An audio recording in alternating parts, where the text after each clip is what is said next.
బ్లాక్మెయిల్తో రేవంత్ రెడ్డి కొత్త నాటకం.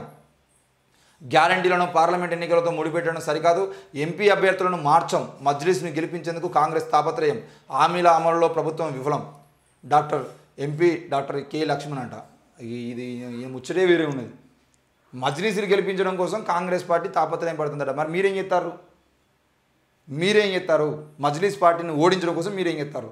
మాధవీలత టికెట్ ఇచ్చేది ఈ ఈటల రాజేందర్కో, ధర్మపురి అరవింద్కో, బండి సంజయ్కో, కిషన్ రెడ్డికో, లేకపోతే నీకో మీరు ఎవరైనా టికెట్ తీసుకొని మజ్లిస్ పార్టీకి సంబంధించిన విషయంలో అసదుద్దీన్ ఓవైసీ మీద నిలబడేటువంటి ప్రయత్నం ఎందుకు చేస్తలేరు? అంటే మీకేమో మనసులో బీజేపీ పూర్తిగా అసదుద్దీన్ ఓవైసీని గెలిపించుకోవాలని చూస్తుంది. ఈరోజు ఓడిపోతే ఒక బఫూన్ లాగా మాధవీలతను పెడతారు, మీరు మాత్రం నాయకుడుగా ఉంటారు. ఆయన చేతిలో ఓడిపోయి అయ్యో నేను ఓడిపోయినా, నేను వేస్ట్ కానీ అనే పరిస్థితికి మీరు రారు.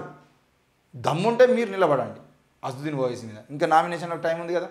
లక్ష్మణో లేదంటే కిషన్ రెడ్డో లేదా బండి సంజయ్ మీరు నిలబడి ఎస్ అసదుద్దీన్ ఓవైసీ మీద నేను పోటీ దిగుతున్నా, నేను గెలుస్తా అని చెప్పేసి మీరు నిలబడరు.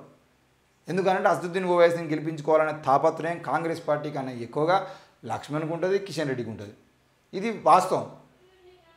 ఆఖరికి రాజాసింగ్కు సంబంధించిన విషయంలో రాజాసింగ్ ఆడ వాళ్ళ ఏరియాలో మీటింగ్లను ఎక్కడ పెట్టుకున్నా అంటే ఆ మీటింగ్లు మొత్తం కూడా క్లియర్గా మజ్లిస్ పార్టీకి సంబంధించినటువంటి నాయకుల మీ ఇళ్లలో లేదంటే వాళ్ళ ఫంక్షన్ హాల్లోనే ఈ మీటింగ్లు పెట్టుకుంటూ ఉంటాడు. ఇది బీజేపీను ఎంఐఎం కలిసి చేసుకునేటువంటి కుట్రలు. ఈ కుట్రలలో మరి తప్పకుండా ఏం జరుగుతుంది ఏంది అనేది కూడా చూడాల్సిన అవసరం ఉంది. ఏది ఏమైనా కూడా మజ్లిస్ పార్టీకి సంబంధించిన విషయంలో మజ్లిస్ పార్టీని గెలిపించాలనే తాపత్రయం కాంగ్రెస్కి ఒక్కదానికే లేదు. అది బీఆర్ఎస్ అయినా బీజేపీ అయినా అందరూ కూడా అసదుద్దీన్ ఓవైసీని ఓడించాలనే ప్రయత్నం లేదు. ఈరోజు ఓడిపోతే మాధవీలతో ఓడిపోతే మాకు ఏం సంబంధం లేదని చెప్పేసి వీళ్ళందరూ చేతులు దులుపుకున్నటువంటి నాయకుడే.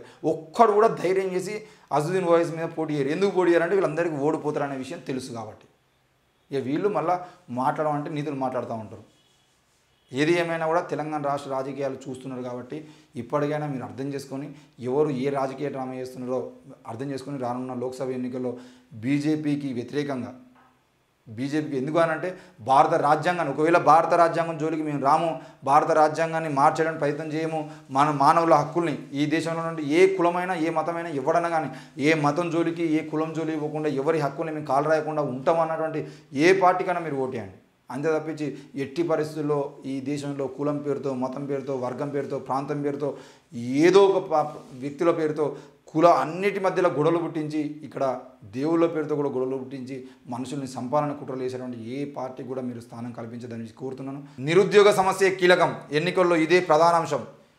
మొత్తానికైతే గత 5 ఏళ్లలో అవినీతి పెరిగిపోయిందన్న 55% మంది జనాభా.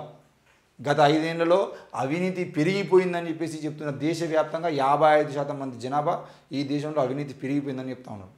మరి 55% మంది సరిగ్గా ఓటేసి 55% మంది సరిగ్గా పనిచేయగలిగితే ఈ నెల రోజుల పాటు పనిచేయగలిగితే తప్పకుండా ఈ 55% కాస్త 75% అవుతుంది. బీజేపీ తప్పకుండా కనుమరుగవుతుంది. మరి ఎందుకు ముందుకు రావట్లేదు అనేది అర్థం కాదు. ఏది ఏమైనా ఈవీఎం మిషన్ అనే రోజు బీజేపీ కాలు మీద కాలేసుకొని కూర్చుంటుంది. పుష్ప సినిమాలాగా నా కాలు నా కృషి నేను నా చెయ్యి అన్నట్టుగా ఇది పరిస్థితి బీజేపీ అట్నే ఉంటుంది ఈవీఎం అన్న రోజులు. మొత్తంగా అయితే ఎన్నికల్లో ఇదే ప్రధాన అంశము. నిరుద్యోగులే బీజేపీని తెలంగాణలో బీఆర్ఎస్ని తెలంగాణలో మళ్ళీ అధికారంలోకి రాకుండా అడ్డుకున్నారు.